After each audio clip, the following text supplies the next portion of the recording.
our future. I thank the member for Fowler, particularly on his great choice of tie. The question is, the bill be now read a second time, and I call the member for Longman. Thank you, Mr Deputy Speaker. Perhaps if I mention you in my speech, you might mention my very plain tie, but that's okay. Police Association ties are always important, mate. Oh, very good, Mr Deputy Speaker. Well, I rise to speak on the higher education reform package, which is contained in the legislation before us here tonight. And I think that the starting point for this debate is really about an issue of almost national pride as a country. We are, depending on how you measure it, essentially a top 8 economy across the globe. Yet we don't have a single university in the top 8. And I think when we are excelling on so many different fronts across the globe, surely it is reasonable to expect that Australian students have the right to a world-class education, particularly a world-class higher education system in this country. Surely Australian students have a right to expect that when they go to a university in this country, that university is competing with the world's best, whether in the United States, the United Kingdom, or particularly within our growing region in Asia. And the reforms that we're talking about here tonight will be the key that unlocks the door to that reform, that allows our universities to compete in the global marketplace and ensure that Australians are studying at world-class institutions, ones that compete with our friends across the globe.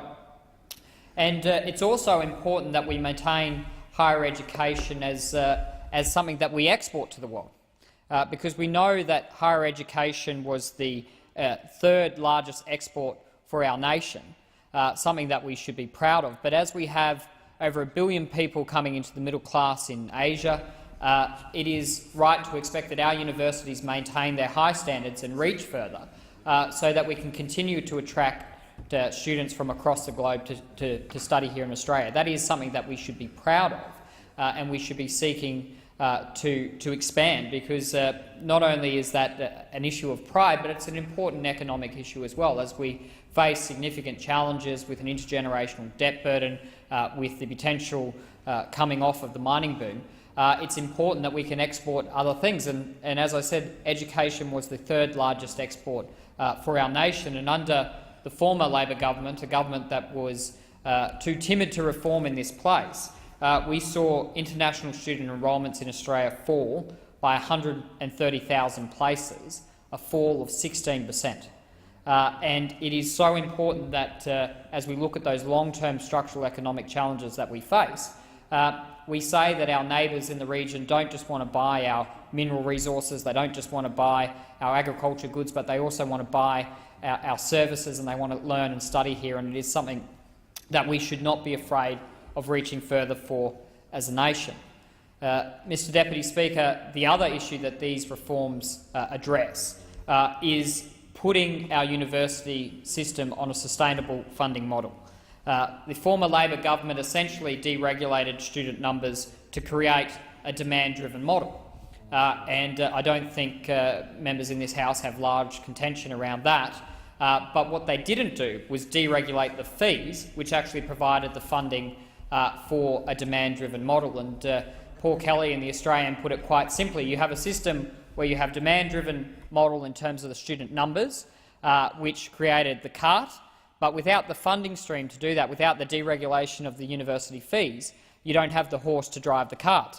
And it is an incredibly important reform that we have to go through. It is the next stage of reform to ensure that our universities can reach that global standard, and that Australian students, regardless of their background, and I note that the former member was sort of deriding the group of 8 universities and saying that students in Western Sydney only want to go to sort of average universities, they don't want to go to the best universities in the world. Well, I actually say, regardless of your background in this country, and I am the first person in my family to finish high school, the first person in my family to go to university, regardless of your background, you have every right to expect that the university you study in is a world-leading institution. And this reform will ensure that regardless of where you come from, you have the ability to study in a university that can compete with the best universities across the globe. So what these reforms will do is ensure that we have an opportunity to have the best universities in the world, They will ensure that we have a market to drive more international students coming here and increase export revenues as a nation, and they'll ensure that these universities are put onto a sustainable funding model that meets a demand-driven model for student numbers. And I think that it's actually important that we have a look at what people in higher education have to say about these reforms. And if I might go through some of them, Mr Deputy Speaker, from again Paul Kelly's article that I was mentioning before. The peak body representing Australian universities says that these reforms represent a once-in-a-generational opportunity to shape a higher education system that is sustainable, that is affordable and equitable for students and the nation. Universities Australia's Chief Executive Belinda Robertson said that failure of this package will condemn the university system to inevitable decline. The Group of 8 universities told the Inquirer that unless there is reform, we will continue to drift. We will fall behind the emerging universities of Asia, and we will fall out of touch with the vital global centres of knowledge. The current Group of 8 chairman and ANU Vice-Chancellor Ian Young said that we have created, this is in the current system, Mr Deputy Speaker, the unreformed system, we have created a perverse incentive that rewards universities for enrolling as many students as possible and teaching them as cheaply as possible. The Adelaide University Vice-Chancellor told the Sydney Institute that these reforms will mean more diversity, less centralisation, more choice, better value and superior teaching. So, Mr Deputy Speaker, if that's what those in the higher education sector are saying about these reforms, I don't think as a nation we should step back and say that we don't want to engage in something that will enable us to be world leaders in higher education. But I think it is important that we go through what this actually means for students, what this actually means for people like myself, who were the first people in their family to decide that they wanted to go to university, what this means for everyday Australian students regardless of their background. And the first point that I would make, Mr Deputy Speaker, is that education hasn't been free in this country for a very long time. The Labor Party introduced the HECS-based system, a system that essentially means that students don't pay $1 up front for their education, and they only pay back the money that is expended on their education when they earn over $50,000. That system doesn't change in this. You don't pay $1 up front for your university education, and essentially today we have about 40% of Australians getting a university degree, and taxpayers fund about 60% of that degree. These reforms would mean that might go to between 40 and 50%. So really these reforms are saying that you're going from taxpayers paying 60% of your degree to now taxpayers paying perhaps 40% of your degree, and you will then have a loan for the rest of your degree, and you don't pay back $1 of that degree until you earn over $50,000. And this is a really important point, Mr Deputy Speaker, because if the impediment is the cost of the degree and you're saying that your social economic background will determine whether you go to university or not, well, you're actually not paying a single dollar to go to university, and you don't pay it back until you earn over $50,000. And we know that of those 40% of Australians that get university degrees, they earn on average over 75% more than Australians that don't have a university degree. So their ability to pay back what has been quite a generous contribution from the Commonwealth is greatly enhanced by their university degree, and they're going to earn about 75% more than an Australian that doesn't have that degree, on average about over $1 million in extra income. So those fundamentals of the system haven't changed in this.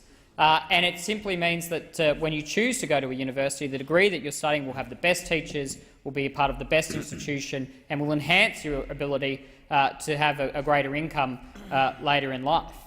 The other thing that we've done in this reform package, and it's something that the Labor Party likes to sort of forget, is that we've expanded the HECS system for the first time ever to include diplomas and advanced diplomas and the trades. And if I can start with the diplomas and the advanced diplomas. If you come from a background where people haven't gone to university before in your family, or you come from a low socioeconomic background, often the thing that you would do to get you into university is you wouldn't go straight into the university, you would study a diploma or an advanced diploma. And for the first time ever, you don't have to pay $1 up front to get a diploma or an advanced diploma, which could be your great stepping stone, particularly if you're coming from a disadvantaged background, to get into university. So we've made a significant change there. And we've said also, if it's fair enough for people going to university to have this scheme, it should be fair enough for people that are getting a trade. And we have said that the hardest part to get through a trade apprenticeship is often the first few years, and we've expanded this system into the trade. So you can now get a $20,000 loan upfront where you don't pay a dollar until you earn over $50,000. So it's about creating greater equity for young people who are making choices about what they do with their life, and surely a person who gets a trade deserves the same opportunity as somebody who goes to university.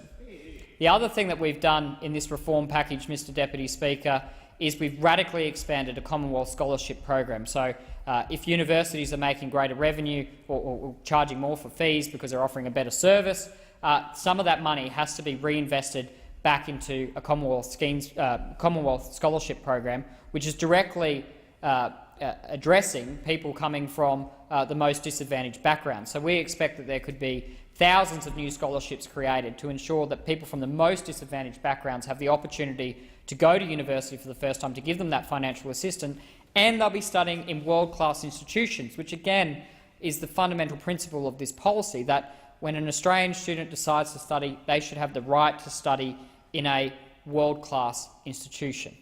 Mr Deputy Speaker, if I can just go through debunking some of the facts that the scare campaign of the Labor Party that they're trying to put forward. And I noticed the Shadow Minister interjecting, so he probably wants to listen to what we're actually having in this funding proposal. The Labor Party likes to talk about that we're cutting funding. Well, we're actually increased funding every year for the next 4 years in universities. There's actually $37 billion in funding for higher education in the next 4 years. We're also continuing to support regional higher education directly through the regional loading, which helps those people in the regional communities get into university and helps those institutions. That's worth $274 million over the next 4 years. We also think that universities play an important role in research, and in the budget there's $150 million in 2015 and 16 for the National Collaborative Research Infrastructure Strategy to ensure that we can have world-leading research taking place in our universities. The other thing that we're doing is there's $139.5 million to deliver 100 new four-year research positions per year. So another $139.5 million to ensure that we have over 100 places that take 4 years in the research sector. So we are putting an enormous amount of money into higher education, and anything to the contrary is just factually wrong. But let's have a look at what Labor did while they were in government, because they run around running a scare campaign at the moment, but they like to quickly forget what they actually did. Labor cut $6.6 billion in funding for higher education. They cut $3 billion in their last year in office alone. They left the university system facing regulation, compliance, reporting and red tape worth $280 million a year. That's money that could have been spent on delivering better teaching outcomes for students or helping students get to university, but were caught up in a university bureaucracy. But the last thing and the final point that I want to end on, Mr Deputy Speaker, is what I think is the biggest shame when it comes to higher education in the last decade. The former coalition government set up the Higher Education Endowment Fund, which had, when we left office, $6 billion in it, which was a capital fund that would grow over time, where you would spend the interest on that fund to give universities sustainable funding for the long term. This was a long-term visionary project that ensured our universities had the funding they deserved. So what did the Labor Party do? They dismantled that program. They dismantled that fund.